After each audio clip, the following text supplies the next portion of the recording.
ఇంతకు ముందు వీడియోలో కృష్ణుడి గురించి అండ్ విష్ణు అవతారాలన్నీ అండ్ ఏ యుగంలో జరుగుతాయి అని మాట్లాడుకున్నాం.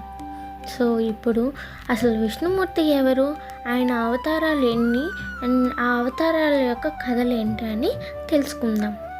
సో ఇంతకుముందు వీడియోలో ఆల్రెడీ చెప్పాను, మొత్తం 10 అవతారాలు ఉన్నాయని. ఒకటి మత్స్య అవతారం, కూర్మ అవతారం, వరహ అవతారం, నరసింహ అవతారం, వామన అవతారం, పరశురామ అవతారం, రామ అవతారం, కృష్ణ అవతారం, బలరామ అవతారం, బుద్ధ అవతారం, కల్కి అవతారం. అసలు ఈ విష్ణుమూర్తి ఎవరు? విష్ణుమూర్తిని నారాయణుడు అని కూడా పిలుస్తారనమాట. శివుడు యొక్క ఆరాధ్యుడు. విష్ణుమూర్తికి 10 అవతారాలు ఉంటాయి మొత్తం. సో విష్ణుమూర్తి యొక్క భార్య లక్ష్మీదేవి అనమాట. సో విష్ణుమూర్తి అవతరించిన అన్ని అవతారంలో లక్ష్మీదేవి కూడా అవతరించి వివాహం చేసుకుంటుందన్నమాట. సో ఇక్కడ విష్ణుమూర్తికి 2 ద్వారపాలకులు ఉన్నారు. సో వీళ్ళకి 3 యుగాల పాటు శాపం తగిలి అసురులుగా మారుతారు. సో అసలు ఆ 2 ద్వారపాలకులు ఎవరు, అసలు వాళ్ళు ఎందుకు అసురులుగా మారారు, ఏ యుగాల్లో వాళ్ళు అసురులుగా జన్మిస్తారు అనేది కథలో తెలుసుకుందాం ముందు. సో ఫస్ట్ మత్స్య అవతారం అనమాట. విష్ణుమూర్తి చేపలాగా ఈ అవతారంలో అవతరిస్తారు. ఇది సత్యయుగంలో జరిగింది. సో మన భూమికి ప్రళయం వస్తుందన్నమాట. సో మొత్తం నీటితో నిండిపోతూ ఉంటుంది. ప్రళయం వస్తే మొత్తం నీటితో నిండిపోద్ది కాబట్టి ప్రజల్ని కాపాడాలి. సో అప్పుడు మత్స్యావతారం ఎత్తి వీళ్ళందరినీ ఒక బోట్లోకి ఎక్కించి దాన్ని పట్టుకొని ఆ ప్రళయం వస్తుంది కదా, నీటి ప్రవాహం మీద ఆ బోట్ని తీసుకెళ్తూ ఉంటారనమాట విష్ణుమూర్తి. సో అది వాళ్ళు మునగరు, అలాగా కాపాడతారనమాట. ఇది చూసిన 2 రాక్షసులు ఉంటారనమాట. సో వీళ్ళు ఏం చేస్తారంటే, సో వాళ్ళ దగ్గర ఉన్న వేదాలని దహనం చేస్తారంట. వేదాలను దహనం చేసేస్తే సృష్టి ఉండదన్నమాట. సో మనిషి ఎలా పుట్టాలి, పుట్టుక మరణం అంతా వేదాల్లో ఉంటుంది. సో వాటిని దహనం చేయాలని అనుకుంటారనమాట. సో అప్పుడు లక్ష్మీదేవి అక్కడ ప్రత్యక్షం అవుద్దన్నమాట. సో అప్పుడు నువ్వు ఆడదానివి, నువ్వేం చేయగలవు అని వాళ్ళు అసురులు కొంచెం ఎటకారంగా అంటారనమాట. సో అప్పుడు లక్ష్మీదేవి కళ్ళు మూసుకొని, నేను లక్ష్మీదేవిని మాత్రమే కాదు లక్ష్మీనారాయణని అని చెప్పేసి అర్ధనారీశ్వర రూపంలో లక్ష్మీనారాయణులు కనిపిస్తారనమాట.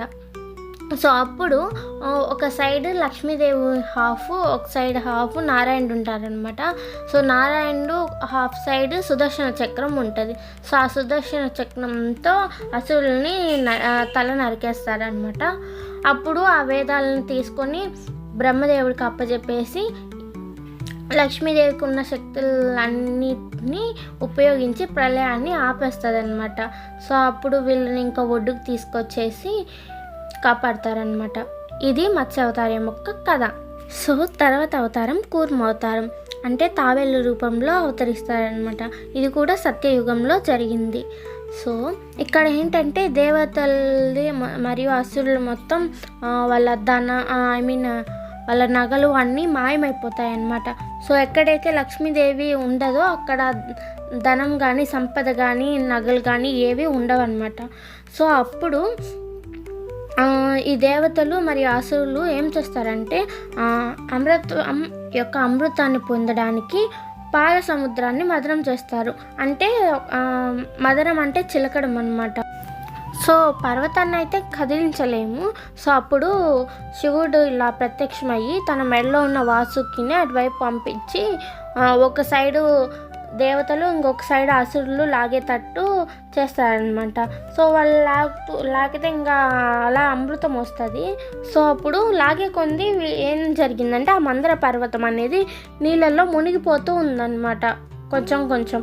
సో అప్పుడు అందరూ టెన్షన్ పడతారనమాట. సో అప్పుడు విష్ణుమూర్తి ఇలాగా తాబేలు అవతారంలో వెళ్ళి ఆ వీపు మీద మందర పర్వతాన్ని మోసి పైకి లేపుతారనమాట. సో అప్పుడు మొత్తం విషమంతా స్ప్రెడ్ అయిపోద్ది అనమాట ఆ సముద్రం మొత్తము. సో అప్పుడు ఏం చేస్తాడంటే శివుడు ఆ విషాన్ని మొత్తం తీసుకొని తన కంఠంలో దాచుకుంటారనమాట. సో అప్పుడు శివుడికి నీలకంఠుడు అనే పేరు కూడా వస్తుందన్నమాట. సో తర్వాత ఇదంతా జరిగినాక లక్ష్మీదేవి వచ్చి ఇలాగా వాళ్ళకి వరం ఇస్తుంది అనమాట. సో వాళ్ళ నగలు కానీ వాళ్ళ ధన సంపద మొత్తము నార్మల్గా అయిపోతాయి అన్నమాట. ఇది కూర్మ అవతారం యొక్క కథ. సో తర్వాత అవతారం వరహ అవతారం. ఇది కూడా సత్యయుగంలో జరిగింది. సో విష్ణుమూర్తికి ఇద్దరు ద్వారపాలకులు అనమాట. ఒకరు జయ, ఇంకొకరు విజయ అనమాట. సో భాగవతం ప్రకారం లైక్ బ్రహ్మదేవుడికి 4 మానసపుత్రులు ఉంటారనమాట. సో వీళ్ళు మొత్తం ప్రపంచాన్ని మొత్తం చూసేసి విష్ణుమూర్తి దగ్గరకు కూడా వెళ్ళాలి అనుకుంటారనమాట. ఆ టైంలోనే విష్ణుమూర్తి శేషనాగం మీద నిద్రపోతూ ఉంటారనమాట. సో ఆ 4 పుత్రులు వాళ్ళ తపస్సు కారణంగా ఇలాగో ఒక చిన్న పిల్లవాళ్ళలాగా కనిపిస్తారనమాట. వాళ్ళ ఏజ్ ఎక్కువే కానీ వాళ్ళు చిన్నపిల్లలాగా కనిపిస్తారనమాట. సో వాళ్ళని చూసి పిల్లలు మీరు వెళ్ళకూడదు, లోపల నారాయణుడు నిద్రపోతున్నాడు అని చెప్పి అలా అంటారనమాట. సో అప్పుడు వీళ్ళ పిల్లలు ఏం చేస్తారంటే 4 ద్వారపాలకుల్ని శపిస్తారనమాట. సో అప్పుడు విష్ణుమూర్తి లేచి తన ద్వారపాలకులకు ఇలా శాపం తగిలిందని తెలుసుకుంటాడు. అప్పుడు బయటకు వచ్చి ఇలాగా వాళ్ళు అలాంటి వాళ్ళు కాదు, క్షమించేసేయని అలా చెప్తుంటారనమాట. సో అప్పుడు వాళ్ళు 2 ఆప్షన్స్ ఇస్తారు చూస్ చేసుకోమని. 7 యుగాల పాటు విష్ణు అవతారంలో ఆయనకి భక్తుడిగా ఉండాలి అని, లేదా 3 యుగాల పాటు ఆయనకి అసురులుగా జన్మించి ఆయన చేతిలోనే మరణించాలి అని చెప్పి. సో వీళ్ళు ఏం చేస్తారంటే 7 యుగాలంటే మా వల్ల కాదు స్వామి, మేము 3 యుగాల్లో అసలుగా పుట్టి మీ చేతిలోనే మరణిస్తాము అని చెప్పి అది చూస్ చేసుకుంటారనమాట. సో ఇప్పుడు ద్వారపాలకుల గురించి ఈ అవతారంలో ఎందుకు చెప్తున్నాను అంటే, సో వీళ్ళు 3 యుగాల పాటు అసురులుగా పుడతారన్నారు కదా. అందులో జయ అనే వ్యక్తి ఒక అసురుగా హిరణ్యాక్ష రూపంలో పుడతాడనమాట. భూమిని మొత్తం నిప్పుతో కమ్మిపోతుంది అనమాట. అంటే మండిపోద్ది అనమాట. సో నిప్పుతో అంటే ఇంక మనుషులంతా కాలిపోతుంటారు. మనుషులు ఏంటి, చెట్లు కానీ అన్నీ కాలిపోతాయి అన్నమాట. సో ఆ టైంలో లక్ష్మీదేవి భూదేవి అవతారం ఎత్తి శాంతపరిచిద్ది అనమాట భూమిని. తర్వాత అన్నీ తిరిగి వస్తాయి. సో ఇది తెలుసుకున్న హిరణ్యాక్షాసురుడు బ్రహ్మదేవుడికి ఇలాగా తపస్సు చేస్తాడనమాట 1000 సంవత్సరాల పాటు. తర్వాత ఆ భూమిని తీసుకొని తపస్సు అయిపోయాక భూమిని తీసుకొని వెళ్ళి సముద్రంలో వేసేద్దామని చూస్తాడనమాట. సో ఈ టైంలో మిగతా అసురులు చిన్న అసురులు ఉంటారు కదా, భూదేవి మీద చంపడానికి ప్రయత్నిస్తారనమాట. సో అసురులే చనిపోతారు రివర్స్లో భూదేవి శక్తితో. తర్వాత ఇంకా అప్పుడు భూదేవి తెలుసుకుంటుంది ఇలా భూమిని లోపల నీళ్ళలో పడేస్తున్నాడు అని చెప్పేసి. అప్పుడు తనకున్న శక్తి మొత్తం ఉపయోగించి ప్రయత్నిస్తుంది అనమాట. సో అయినా కూడా శక్తి ఫలించదు. అప్పుడు విష్ణుమూర్తి ఇలాగ బ్రహ్మదేవుడి దగ్గరికి వెళ్తాడనమాట. ఎందుకంటే బ్రహ్మదేవుడే కదా వరం ఇచ్చింది అతనికి. సో వెళ్తే అప్పుడు బ్రహ్మదేవుడు ఒక రూపాన్ని ఇస్తాడనమాట విష్ణుమూర్తికి. అది వరాహ అవతారం. సో ఇలా హిరణ్యాక్ష దగ్గరికి వెళ్ళి తన దంతాలు ఉంటాయి కదా, దాంతో ఆ రాక్షసుని పొడిచేస్తాడనమాట. సో పొడిచేసాక దంతాల పైన పెట్టుకొని భూమిని పైకి తీసుకెళ్ళి ఎక్కడుందో ఆ ప్లేస్లో పెడతాడనమాట. సో ఇది వరాహ అవతారం యొక్క కథ. సో తర్వాత అవతారం నరసింహ అవతారం. సగం మనిషిగా సగం సింహంగా అవతరిస్తాడనమాట. ఇది కూడా సత్యయుగంలో జరిగింది. సో ఇక్కడ ఇంకో ద్వారపాలకుడు ఉంటాడనమాట. వీడి పేరు హిరణ్యకశిపుడు. అంటే విజయ అనే వ్యక్తి హిరణ్యకశిపుడుగా జన్మిస్తాడనమాట. సో ఇతనికి ఒక కుమారుడు ఉంటాడు ప్రహ్లాదుడు అని, విష్ణుమూర్తి యొక్క భక్తుడు అనమాట. సో ఎప్పుడూ విష్ణుమూర్తినే ధ్యానిస్తూ ఉంటాడు.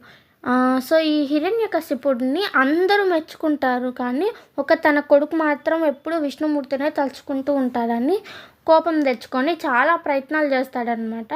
సో అన్నీ విఫలమైపోతాయి. సో ఒకరోజు సరే నీ విష్ణుమూర్తిగా నేనా తేల్చుకుందాము, ఎక్కడున్నాడో చెప్పు పిలువు అని చెప్తారనమాట. సో అప్పుడు విష్ణుమూర్తి ఈ సృష్టిలో అణువణువున ఉంటాడు అని ప్రహ్లాదుడు ఇలా చెప్తాడనమాట.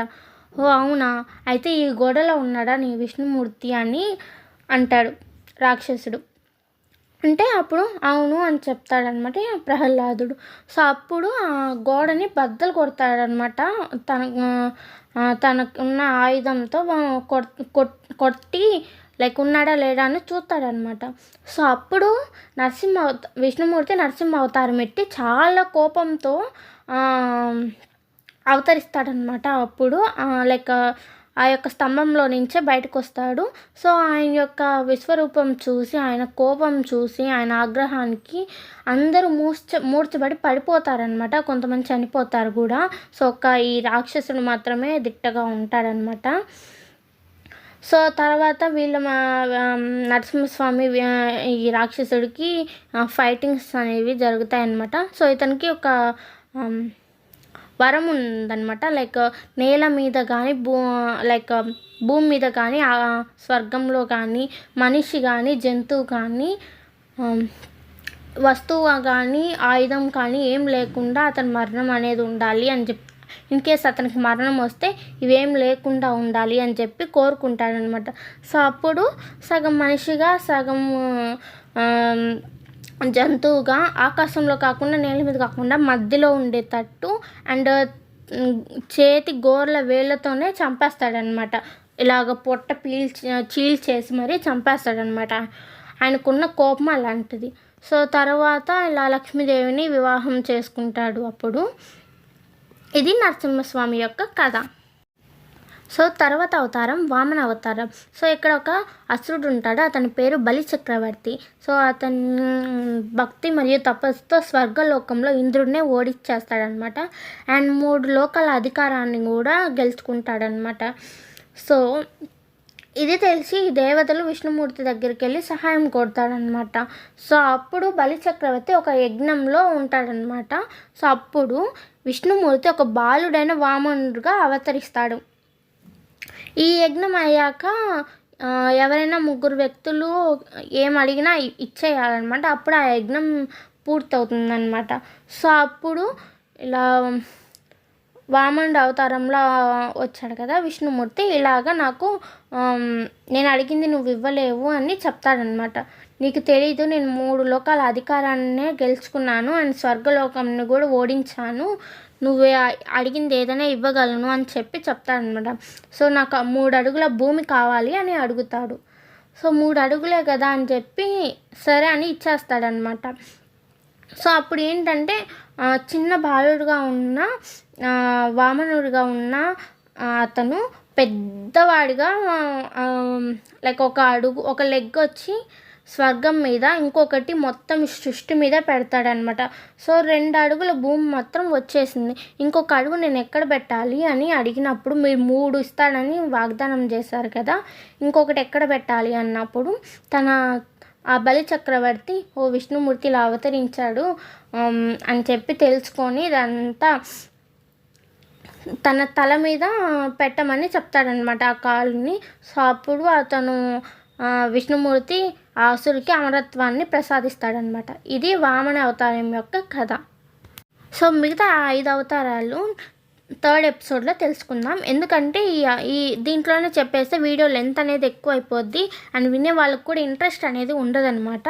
సో అందుకే పరశురామ అవతారం, రామ అవతారం, కృష్ణ అవతారం, బలరామ అవతారం, బుద్ధ అవతారం, కల్కి అవతారం నెక్స్ట్ వీడియోలో తెలుసుకుందాం. Thank you for watching and subscribe to my channel.